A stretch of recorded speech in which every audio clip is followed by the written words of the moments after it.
Hello folks, and welcome to yet another psychedelic episode of the Audiophile Man. And what do I have for you this time around? A pair of headphones from Orange called the Crest Edition Mark IIs, priced at £95. And in case you're not au fait with the brand, I am not talking about the mobile phone company of yore. Oh no, this Orange has a deeper, longer, I would say more illustrious history as a maker of legendary guitar valve amplifiers, running on in-house designed transformers. Running, in fact, since 1968, founded by one Cliff Cooper in the West End of London off the back of a £50 loan, and still run by that very man today. I think he's in his 80s.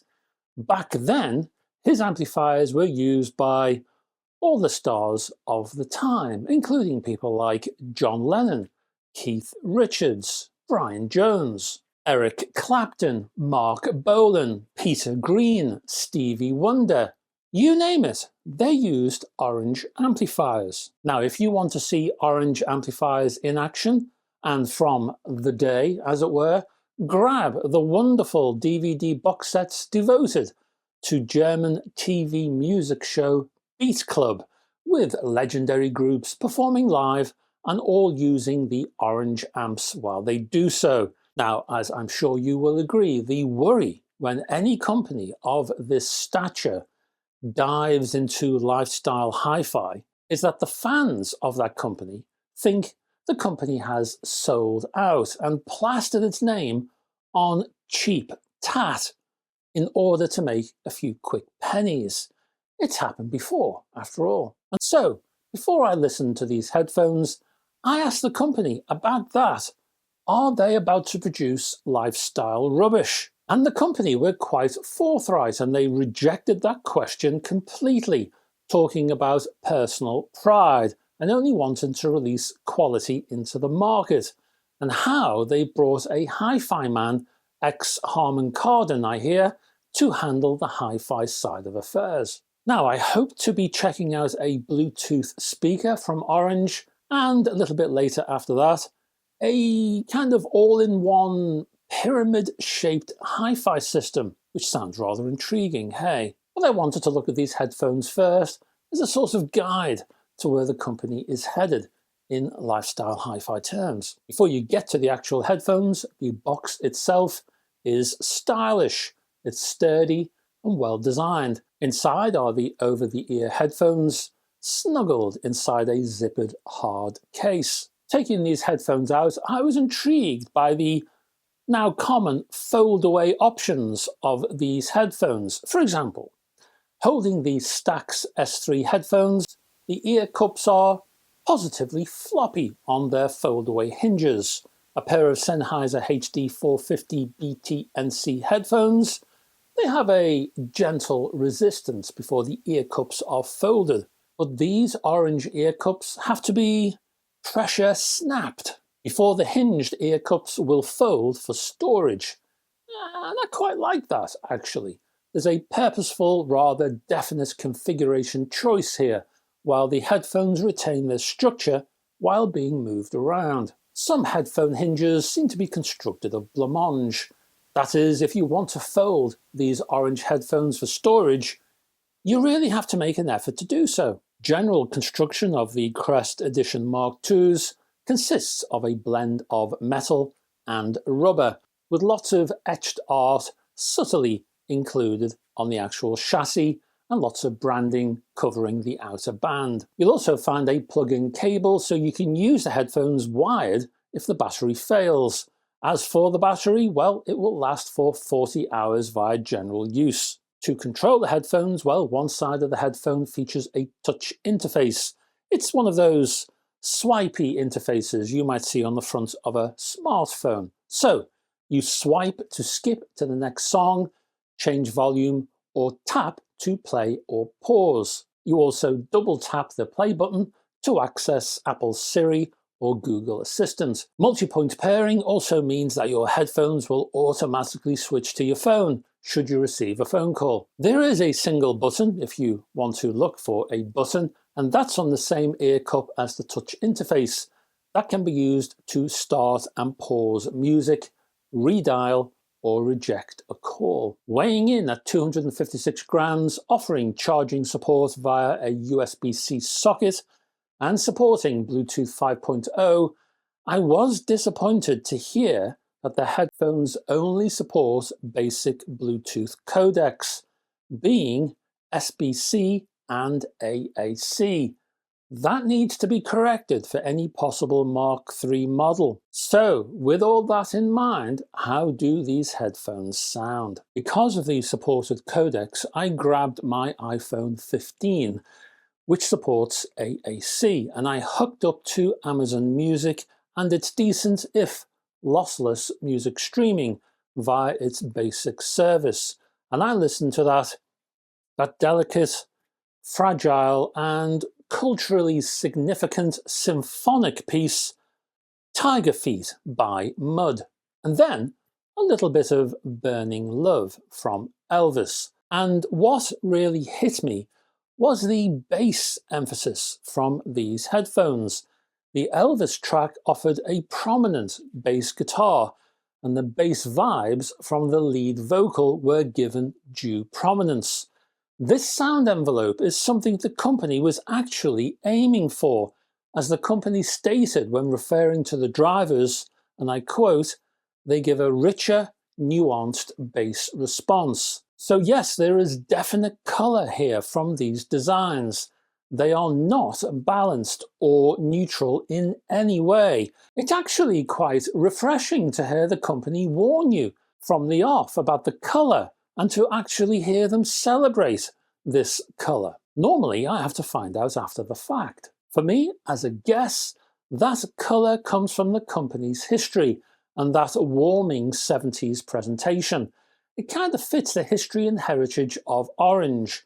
In many ways, the sound of these headphones reminds me of headphones from the 70s, from the likes of Pioneer, Sony, Akai, Koss, Philips, and others. On the other hand, there's a warming, cuddly sound here that reminds me of modern amplifiers and CD players. Well, principally I'm thinking about Leak. Now, to provide a bit of context, I brought in the admittedly more expensive and sonically balanced S3s, priced at around £329. Just to see where and how these Orange headphones differed. I then changed my source to my desktop iMac, and I played Nick Drake's Pink Moon at 24-bit 44.1. Before the sound test itself, I found the pairing action on the Orange headphones very quick indeed, while the Stax took a bit of time to connect. Sound-wise, well, the Stax S3s provided an open mid-range, airy soundstage, plenty of reverb from the strummed acoustic guitar, plus a real feeling of hammers hitting the stops on the piano. The Orange's mids and treble were rather rolled off. Bass was pushed forwards, but there was still lots of detail on offer. Sure, the air and space around the soundstage was largely gone now. You could hear the piano hammers still in action, but there was that overwhelming warmth that again reminded me of the recently released Leak equipment. There was also a little bit of the Bluetooth signal leaking into the quiet moments in between tracks, but that never affected the music itself. Changing the source to my Astle & Kern Can Alpha DAP, playing the Fleet Foxes and the track Wading in Waist-High Water, and moving to the Sennheiser HD450 BTNCs, priced at near enough £100, which obviously lies in the same price point area as the Oranges. I noted that, understandably, the Sennheisers failed to extend the treble or the upper mids as far as the Stax headphones. There was a notable ceiling in terms of detail retrieval here, with the resonance of the piano and the acoustic guitar strings being rather chopped a little in terms of the information delivered to the ear. As I say, that's to be expected when comparing a £100 design to the more expensive £300 designs of the Stax, there's no shame in the lower cost Sennheisers failing to match the high standards of the Stax. So what's all that got to do with Orange, you might say? Well, it's got to do with this. The Orange headphones, they kind of suffer in the same way, but you don't really notice too much because of that strong bass emphasis. It's a kind of smoke and mirrors thing. The bass emphasis serves to take your attention away from the upper frequency issues.